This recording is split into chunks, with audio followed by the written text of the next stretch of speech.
do that to on come the there board as well. Senator, I'll do that. Thank you, thank you. Senator Boni?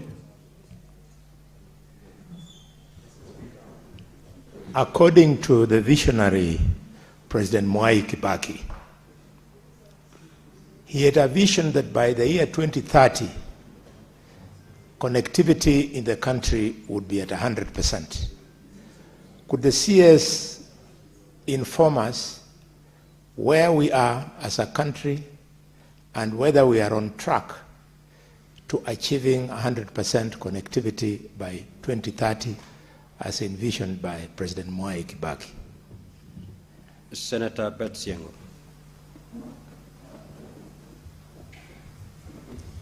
Thank you, Mr. Speaker.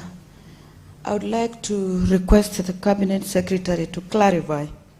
He prouds himself in the increase of connectivity to 15% by the current administration. How many numbers, or the increase of numbers of connectivity in Kitui County, and specifically Mwingi North, has been done within the 15% increase? Or is it perceived that Kitui County and Mwingi North in particular is an opposition zone? That's why the connectivity is not happening. Let the CS clarify. Thank you. Senator Mbugua.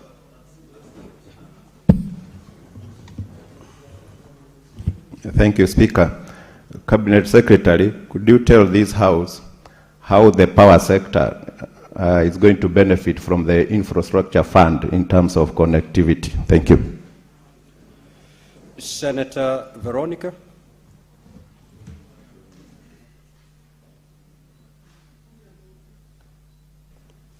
Honorable CS, welcome back to Senate. And could you confirm to the nation how many homes you have connected so far through this program that you have been doing? How many homes across the whole country you have connected so far? Senator Omtata. Thank you, Mr. Speaker, sir. Honorable Secretary, you have mentioned or you have touched on solar energy. And we know that great powers like even China are shifting strongly towards solar energy. What policy and what efforts is the ministry making to make sure that Kenya makes use of the solar energy that we have in this country, instead of waiting for the sun to convert things into biocarbons that we can tap or into waterfalls? How is the ministry ensuring that this abundant sunshine that we enjoy in this country is convertible into electrical power? And I'm talking about the tax regimes that we have on solar energy, and what efforts is the ministry making to ensure that Kenya becomes a major manufacturer of solar panels and solar technologies? Thank you, Mr. Speaker, sir. Senator Fatuma Dulo. Thank you, Mr. Speaker. Mine, Mr. Speaker, is on Isiolo County, a place called Oldonyiro, where I think there are donors from Middle East who sponsored that particular project, and I hope the PS is here because we have had several discussions where part of the town has been electrified, but part of the other town, which is a sub-county now, does not have electricity. And this is an area of insecurity. More specifically, part of the Isiolo County has insecurity issues. And I know last mile connectivity is going on, but I would appreciate if CS can tell us what he's doing to make sure that the projects that have been started are complete, because estimate for Oldonyiro has been done. What is lacking is budget. Can you kindly fast track that process and make sure that the project is complete? Because some of the government institutions like schools in that Oldonyiro has no electricity, while some part has electricity. I thank you. Senator Wakoli. Thank you, Honorable Speaker. Mine is to request our good minister to avail to each one of us, the senators of the Republic of Kenya, the statistics of the increment of households in our counties vis-a-vis what we found under the former regime of the former president, so that the doubting Thomases can equally see that figures don't lie. Thank you, Honorable Speaker. Honorable CS, you may now proceed to respond. Thank you, Honorable Speaker. Let me proceed to respond as follows, in no particular order.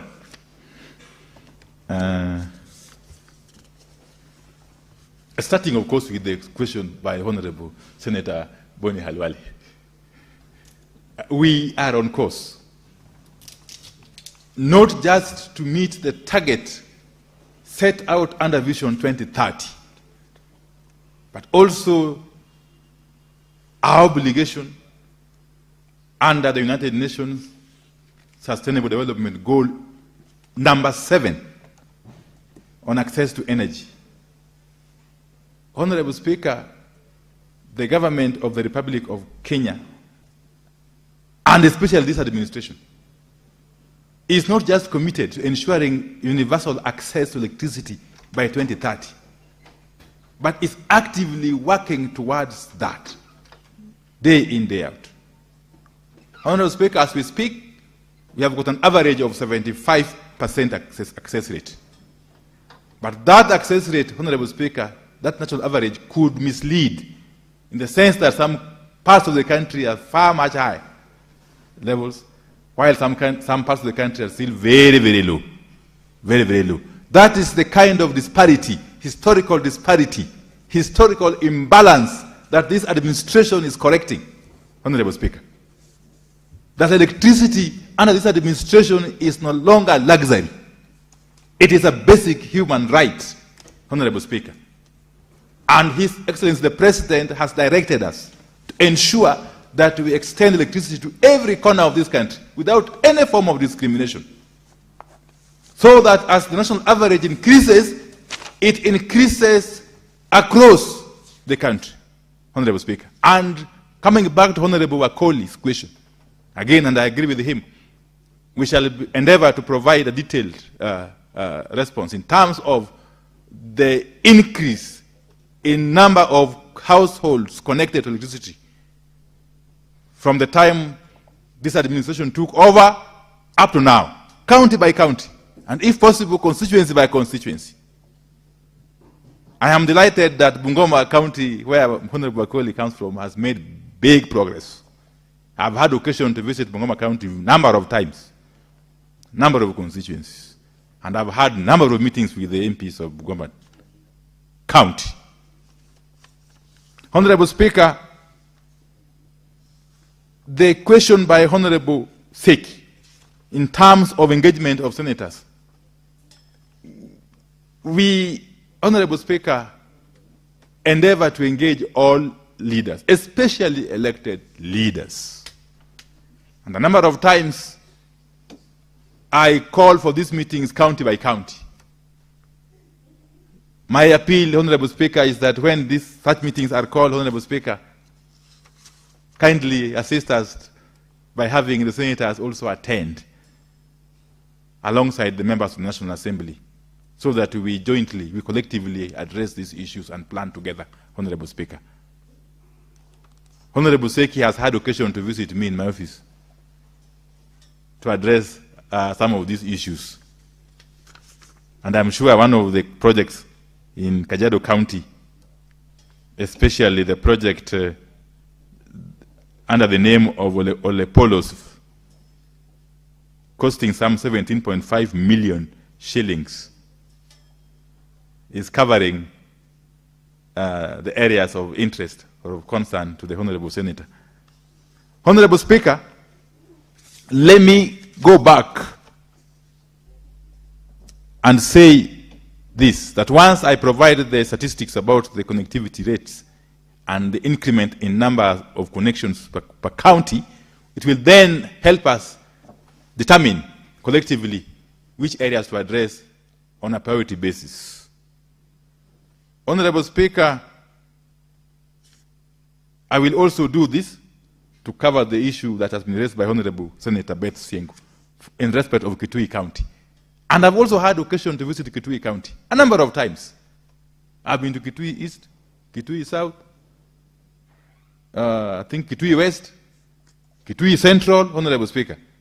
Yes, these last 2 years, pushing this electrification program and working closely with all the MPs.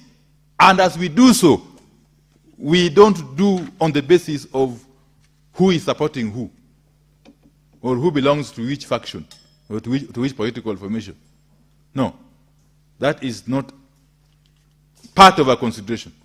We deal with all leaders at all levels, regardless of their political persuasion, Honorable Speaker. The Honorable Mbugua, Senator Mbugua, he asked the role that the infrastructure, the National Infrastructure Fund, will play in helping us push forward the agenda of electrification, if I got him right.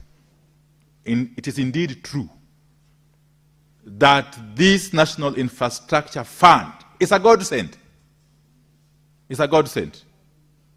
In the sense that for the first time, we are going to be able to free the national budget as conceived and approved by the Parliament of Kenya from undertaking major infrastructure projects, but then allow this National Infrastructure Fund to deal with such projects, especially those projects which are viable. And there are many in the energy sector, starting with the generation, transmission, distribution, Honorable Speaker. So the answer is yes. The answer is yes. This historic fund is going to be very, very useful going forward. And I'm sure it will make a very big difference. I will also address the issue of Honorable Senator Maina when we bring the statistics about connectivity by county. And allow me,